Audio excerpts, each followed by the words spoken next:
aggressive. They tell you things, like they boom, they don't, like what you call it, sugarcoat it. They just give it to you as is. He said, I want to ask you a question. I said, what? He said, imagine someone knocking on the door, and then you open the door, and here it is, the Prophet ﷺ standing by your door. Would you let him enter to your house? I said, what do you mean? He said, because the lifestyle we are living sometimes, the things we have even in the house, you have to hide them before you get the Rasulullah inside the house. Because you don't want him to see these things that we have in the house. Or you let him in and you will talk to him and all that. Being special, meaning that you are elevating yourself above this life. Well, so we should live in a cave? No, I didn't say that. I didn't say that. Abdurrahman ibn Auf was a very rich person. Uthman ibn Affan, he was a very rich person. He was a very wealthy person. Abdurrahman ibn Auf used to say, if I left up a stone, I will find gold under it. ما رفعت حجرا إلا وجدت ذهبا تحته. Meaning that the person he was genius at business. Can you imagine a person left all his money in Mecca and then he went to Medina with nothing but his clothes, and again he became a rich person in Medina with nothing, no money, nothing in his hand. The only thing he told the man, he told him, Ya Bara, dullani ala suq. He said, Bara, you're my brother. He came, he said, I have 2 houses, I have 2 wives, I have this, I have 2 horses, I can give you whatever you want. He said, Barakallahu laka fi ahlika wa fi baytik, dullani ala suq. He said, show me the market, I'll take care of it. And definitely he became the most rich person in Medina, although he was from Mecca. It means that these people were genius. These people went beyond that thinking of, just being humble and all of that. They were business people. Uthman ibn Affan was a businessman. He bought so much things, he did so much things to Islam. Prophet he could not even say anything, but he said, Allahumma arda an Uthman, Allahumma arda an Uthman, Allahumma arda an Uthman, till his gown fell off his back. And they were like just afraid for the Prophet because he was shouting and he said, Allahumma arda an Uthman, and then he said, Ma darra Uthman ma fa'ala ba'da al-yawm. He said, nothing will harm Uthman after today. We're talking today about the fundraising, about like helping the brothers in Sibot and all that. Uthman did not even think about it. Should I buy Bi'r Roma? Should I bring this? No. He said, yes, Ya Rasulullah, I will be. Yes, Ya, no problem. Abu Bakr radiallahu anhu. Abu Bakr used to have 50,000 dinar in gold.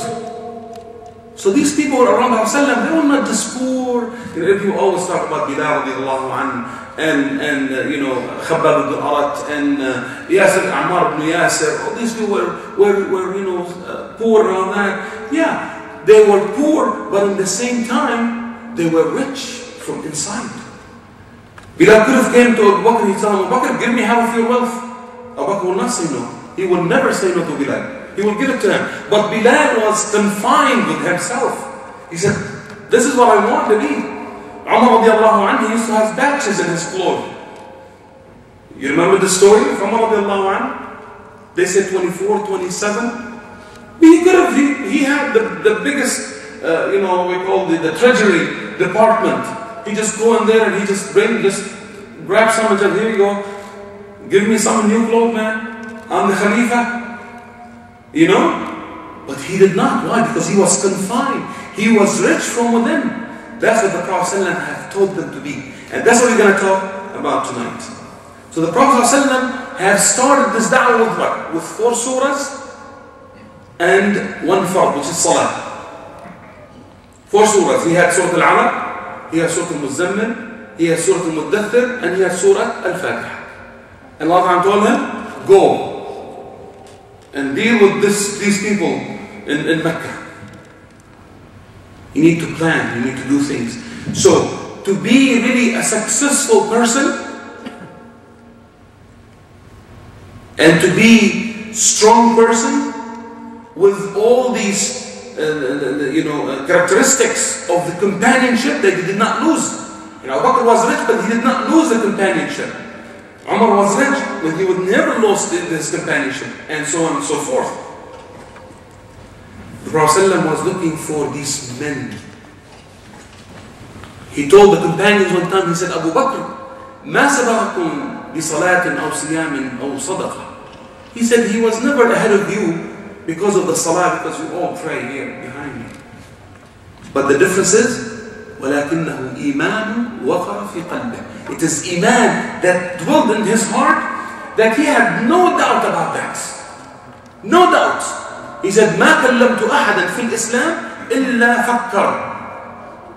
Prophet said, I never talked to a one person, then they never said, yes, they said, oh, let me think. إلا أبا بكر. Abu Bakr said, yes, أنت رسول الله. No problem.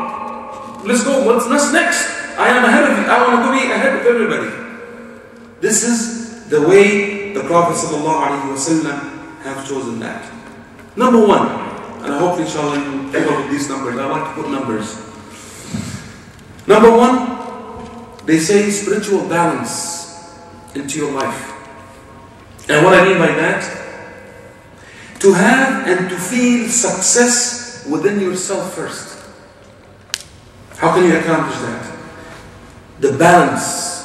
Remember Hamdallah, what he said when he came to Rasulullah? He said, نافق Hamdallah. Hamdallah is a hypocrite. He said, why, ya Hamdallah, you're saying that? He said, well, we come to you, we cry and we weep when you talk about death and hereafter, and when we leave, we're busy with our lives. I'm busy with wives, children, business. فننسى, we forget. So I am thinking I am a hypocrite. Rasulullah told him, لا يا حنظلة. No, that's not true. He said, لو خرجتم من عندي على ما أنتم عليه, when you leave from here with the same feeling that you have with me, لصافحتكم الملائكة بالطرقات. Angels would have shaken your hands on the street. ولكن يا حنظلة ساعة وساعة. There's time to worship and there's time to do business and all of that. But in the same time, the contempt of you is always ready to be a servant to Allah subhanahu wa ta'ala. That's what we call the spiritual balance. They say a lot of people commit suicide because they have lost one part, which is the spiritual side. They have lost it. Whom do you want to go to? If you have a problem, I said, yesterday my son was telling me, Mama, look at these movie theaters. It's full of people. I said, what? They said, watching the new movie, Batman. I said, you know what? The guy who was playing Joker in the movie, he committed suicide after the movie finished. And this man was filthy wealthy. He was 29-year-old. He had millions of dollars. People think the happiness is in money. But look at this kid, 29, and he committed suicide. He killed himself. Why? Because he felt that there is a dead end in his life. He said, I have problems. But subhanAllah, you see people who are so poor, which they call third world. And these people, sometimes they sleep with no food in their stomach. And you hear that person say at the end of the day, Alhamdulillah Rabbil Alamin. شو بدنا نسوي بس شو بدنا نسوي الله يعيننا إن شاء الله. May Allah help us. And that's the end of it. That's the end of it. They don't go beyond that because Allah subhanahu wa ta'ala is given that confidence. You have to have that spiritual thing. So number one is to feel successful within yourself. Or I'll say to accomplish that you have to have success. Do you feel successful from inside? Or you feel defeated? I see people when I work, I interview people sometimes. And from the first question I ask them, you see the guy is trembling. So either you know it or you don't know it. Either you are confident or you are not confident. Either you can do it or you cannot do it. Don't just come to me and tell me, but look at the story. There's so many stories. Ali radiallahu anhu. Ali radiallahu anhu, he was 10-year-old and the Prophet came to him and he said, هل أدعوك إلى الإسلام? He was living under his house, under his roof. He said, هل أدعوك إلى الإسلام? قال دعني أفكر. Let me think. He was 10-year-old. 10-year-old is saying that. They say, oh, he's a kid. What does he know? I don't know. No, let me think. I want to think.